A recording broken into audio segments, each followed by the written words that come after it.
मन करता है ना, मन करता है ना जिसने पेपर लीक किया उसका गूदा निकाल के उसको जमीन में गाड़ दे। आता है ना गुस्सा। तो मैं अपने सभी युवा साथियों से दरखास्त करूं, आप किसी का गूदा तो निकाल के किसी को जमीन में तो नहीं गाड़ सकते, पर जो बाबा साहब डॉक्टर भीमराव अंबेडकर जी ने ताकत दी है अपने वोट देने की, वोट डालने की, उस वोट को एक एक बंदूक की गोली की तरह इनकी छाती में डाल देना। नमस्कार, क्या हाल चाल है? सब ठीक है? बहुत बढ़िया, बहुत बढ़िया। अपने और अपने को ख्याल रखो, जब टाइम मिले तो वीडियो जरूर देखो। देसी देख बिगर ब्रेक बगैर लाग लपेट, बिल्कुल देसी अंदाज में। मैं विपिन बेबाक और मेरे साथ पत्रकार शादाब रिजवी। जय हिंद, जय भीम, सत श्री अकाल, आदाब। मेरा नाम है शादाब। शादाब रिजवी बड़ी मुश्किल से पकड़ में आए। कॉकरोच आंदोलन में बढ़ चढ़ के हिस्सा ले रहे, बहुत सारी वीडियो आपके भी सामने आई होंगी। कई बार तो लपेटा में आते आते आते आते बचे हैं, पर बच गए। लेकिन ये मानेंगे नहीं, लगातार प्रोटेस्ट में जाते रहेंगे। चलो अच्छी बात है, जाओ, खुशी की बात है।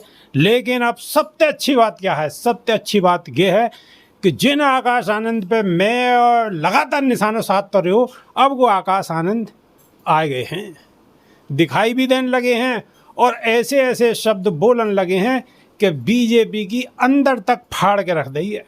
मेरी बात को अन्यथा मत लियो, ये बिल्कुल हकीकत है। शादाब रिजवी, बिल्कुल, समाज के सभी साथियों से कहना ये है कि देखिए, जो कॉकरोच प्रोटेस्ट चल रहा था, इसे कॉकरोच प्रोटेस्ट कह दीजिए या फिर बच्चों के पेपर लीक का प्रोटेस्ट कह दीजिए। हालांकि बसपा सुप्रीमो मायावती ने भी कॉकरोच प्रोटेस्ट करके संबोधन किया है इसका, तो वहां पर जाने का मकसद सिर्फ और सिर्फ ये है कि जो बच्चे यहाँ पर परेशान हैं, इस देश का जो सिस्टम खराब हुआ है, यहाँ जो पेपर लीक की घटनाएं हो रही हैं, पेपर लीक की घटनाएं रुकनी चाहिए। हमारा मकसद ना तो किसी सीजेपी, हमारा मकसद ना कांग्रेस, ना भाजपा, और यहाँ तक कि बहुजन समाज पार्टी या फिर और तमाम पार्टियों का वहाँ पर समर्थन करना नहीं है। हमारा मकसद सिर्फ और सिर्फ देश के बच्चों के मुद्दों को उठाना और अपनी सच्ची पत्रकारिता करते हुए तमाम ऐसे पेपर लीक की घटनाओं के जो शिकार बच्चे हुए हैं, जो मौत के घाट उतर गए हैं इस सिस्टम की वजह से, जिनकी जीवन लीला समाप्त हो गई, उन बच्चों की सहानुभूति के लिए, उन बच्चों की वहाँ पर पैरोकारी के लिए हम लोग पहुँच रहे हैं। दूसरी बात कि अब बहुजन समाज पार्टी में क्या चल रहा है, सीधे तौर पर मैं तो शुरुआत के दिन से ही कह रहा था और इस बात को लगातार कहता चला आ रहा हूं कि बसपा सुप्रीमो मायावती बड़ी दूरदर्शी नेता हैं। वो अचानक से ही कोई आनन फानन में कदम नहीं उठाती हैं और ना ही जोश में होश खोती हैं। बहुत ज़्यादा चिंतन मनन करने के बाद कोई फैसला लेती है। बहुत सारे लोगों को लगता है कि देर से आई, लेकिन मैं ये कहता हूँ देर आई दुरुस्त आई। अब आप बताइए, सोनम वांगचुक का जो चेहरा सामने निकल करके आया है, कॉकरोच जनता पार्टी के तमाम नेताओं का जो चेहरा सामने निकल करके आया है, उससे सिर्फ अंदाज़ा लगाया जा सकता है कि सीधे तौर पर बसपा सुप्रीमो मायावती ने वहाँ पर अपने तमाम कार्यकर्ताओं को दिशा निर्देश ना दे करके एक बहुत अच्छा काम किया है और फिर एक बार दिखा दिया इस पूरे देश की जनता को कि बसपा सुप्रीमो मायावती बड़ी दूरगामी सोच की नेता हैं और बहुत ज़्यादा दूरदर्शी सोच की नेता हैं। बिल्कुल बिल्कुल शादाब रिजवी, बिल्कुल सही कह रहे हो। बसपा सुप्रीमो बहन मायावती के बारे में तो खैर कहने की नहीं है, बहुत सारी बातें और आप सब लोग जानो। और उनके बारे में नेगेटिव क्या कहोगे? उनके बारे में तो ऐसे मान के चलो समुंदर में सीप ढूंढने के बराबर हैं, इतनी सारी अच्छी बातें। लेकिन बात अब आकाश आनंद की है। आकाश आनंद ने जो तरीका ते कही है कि गोली की तरह वोट काम करेगी, गोली की तरह। ये वीडियो उनको लगातार वायरल है रो और बहुत पब्लिक पे अपना प्रभाव छोड़ रहा। शादाब रिजवी, और सही बात तो यह है, मैं अभी जब इन्होंने जिक्र कर दिया बेबाक जी ने, तो मैं पूरी बात खोल देता हूं। हालांकि अभी बहुत सारे लोग सांकेतिक बात बता रहे हैं, लेकिन सच बात यह है, उत्तर प्रदेश के 2027 के चुनाव में मुख्य भूमिका में आकाश आनंद ही नजर आने वाले हैं। शुरुआत से बेबाक जी जब सवाल करते थे तो मैं हमेशा यही जवाब देता था कि अभी थोड़ा सा इंतजार करिए। इंतजार इसलिए करिए क्योंकि अभी तमाम राजनीतिक पार्टियों ने अपने तमाम जो स्टार प्रचारक हैं उनके नाम तक के नहीं खोले, और स्टार प्रचारकों के छोड़िए, अपने प्रत्याशियों के नाम घोषित तक के नहीं किए। सबसे पहली पार्टी बहुजन समाज पार्टी ही निकल करके आ रही है इस बार चुनावी मैदान में, जिन्होंने अपने प्रत्याशियों की भी घोषणाएं कर दी और प्रत्याशियों की घोषणाएं भी जनता द्वारा कराई गई है इस बार। कहीं शादाब रिजवी ऐसा तो नहीं है कि 27 में आकाश आनंद को मुख्यमंत्री और बहन जी 29 में प्रधानमंत्री? नहीं, अभी इस बार नहीं बनाया जाएगा मुख्यमंत्री। सीधे तौर पर बसपा सुप्रीमो बहन मायावती ही मुख्यमंत्री बनेंगी, लेकिन मुख्य भूमिका में आकाश आनंद नजर आने वाले हैं।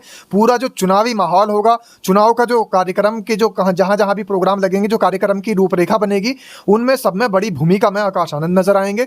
और आकाश आनंद को बड़ी जिम्मेदारी बसपा सुप्रीमो बहन मायावती की तरफ से इस बार 2027 के चुनाव में दे दी गई है, क्लियर कट दे दी गई है, कोई शक शुबा नहीं है। और सीधे तौर पर आकाश आनंद ही 2027 के इस रण को पार लगाने वाले हैं। सादाब रिजवी, जिस हिसाब से आकाश आनंद के शब्द भेदी बाण चले हैं ना, उससे खलबली है बीजेपी के अंदर और समाजवादी पार्टी के अंदर।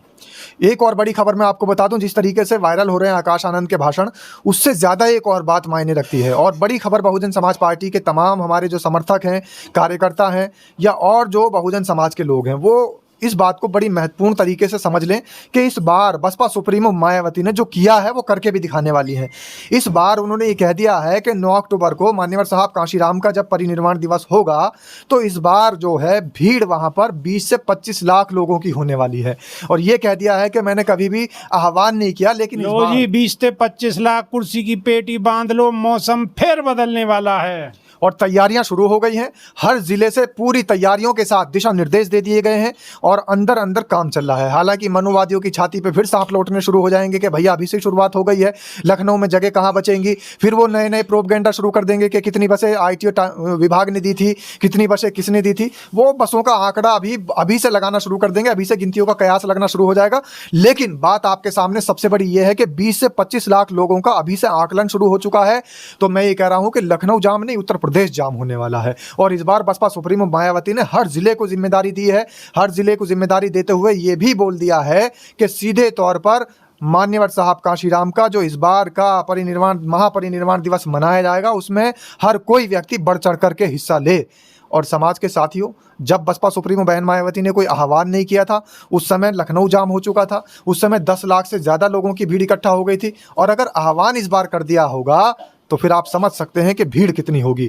और अगर जिम्मेदारी अपने अपने जिलाध्यक्षों को, जिला प्रभारियों को, जो जोनल कोऑर्डिनेटर हैं उनको, जो बूथ कार्यकर्ता लेवल के लोग हैं उनको अगर दे दी गई होगी, तो फिर क्या होगा? जन सैलाब बड़ा उमड़ने वाला है।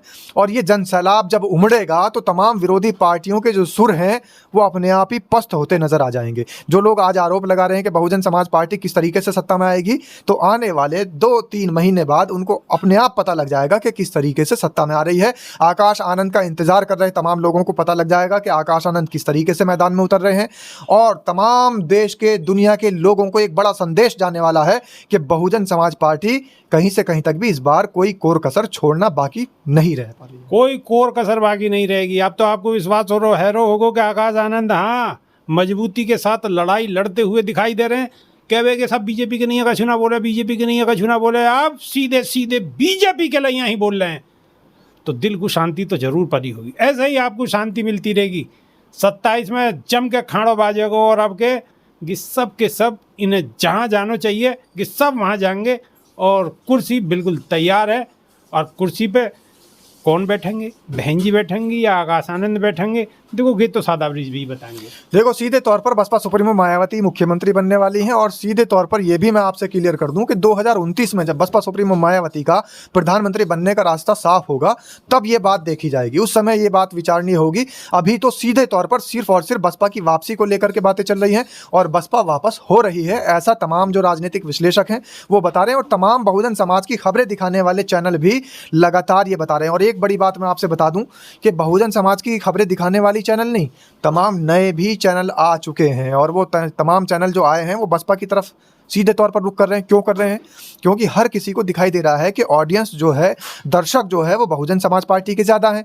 और ज़्यादा होने का मतलब वोट परसेंटेज ज़्यादा हो रही है। वोट परसेंटेज ज़्यादा होने का मतलब सरकार बन रही है। तो इसलिए आप आंकड़ा जो दिखा रहे हैं ये सारे चैनल, आप आकलन कर सकते हैं इस आंकड़े के साथ कि इस बार 2027 में बहुजन समाज पार्टी का जो कोर वोट बैंक है उसकी वापसी हो रही है। वापसी इसलिए कह रहा हूं कि वाकई वोट छिटक चुका था। इसमें कोई शर्म की बात नहीं है कि बहुजन समाज का कोर वोट बैंक भी उससे छिटक चुका था। अब 2027 में कोर वोट बैंक की भी वापसी हो रही है और मुस्लिम समाज की भी वापसी हो रही है। तमाम जो और समाज के लोग हैं जिनके लिए बसपा सुप्रीमो बहन मायावती ने इस बार उनके लिए बातें भी कही हैं, जैसे ब्राह्मण समाज के लिए कहा है, जाट समाज के लिए कहा है, ठाकुरों के लिए कहा है, तो तमाम और समाज के लोग भी इस बार बसपा की तरफ को रुख कर रहे हैं। और बसपा की तरफ को रुख करने का सिर्फ और सिर्फ उनका ध्येय इतना है कि इस बार वो बहुजन समाज पार्टी की जीत सुनिश्चित होते नजर आ रही है और वो देख रहे हैं। बात बिल्कुल साफ है। 27 में बिल्कुल सब चीज़ क्लियर है जाएंगी और क्लियर तो अभी है चुकी हैं। 27 में तो सीट पर बहन जी बैठ जाएंगी। तो आपको वीडियो अगर अच्छी लग रही है तो आपको क्या करना है? लगातार दूसरे दिन तक ये वीडियो पहुंचानी है और लगातार वीडियो को ठोकते रहना, ठोकते रहना, ठोकते रहना, यानी कि दूसरे के मोबाइल तक पहुंचा देना। या के साथ साथ सादाब रिजवी, और कोई आपको आह्वान करना हो? समाज के साथियों से एक आह्वान है, जिस तरीके से 25 लाख लोग लखनऊ पहुंच रहे हैं हाथी पर सवार होने के लिए, तो आप जितने भी दर्शक हमारे समाज के क्रांतिकारी योद्धा वीडियो को देख रहे हैं, आप भी ये बता दीजिए कि क्या आप तक भी हाथी पहुंचा है, और अगर हाथी आप तक पहुंच चुका है तो कहां तक पहुंचा है, आपके पास हाथी किस जगह पहुंचा है, कौन सी जगह से आप वीडियो देख रहे हैं, कमेंट में जरूर लिख दीजिएगा। सादाब रिजवी, देसी देख बगैर ब्रेक, बगैर लाग लपेट, बिल्कुल देसी अंदाज में। बहुत बहुत धन्यवाद। जय भीम, जय संविधान, जय विज्ञान। जय भीम, जय संविधान, नमो बुद्धाय।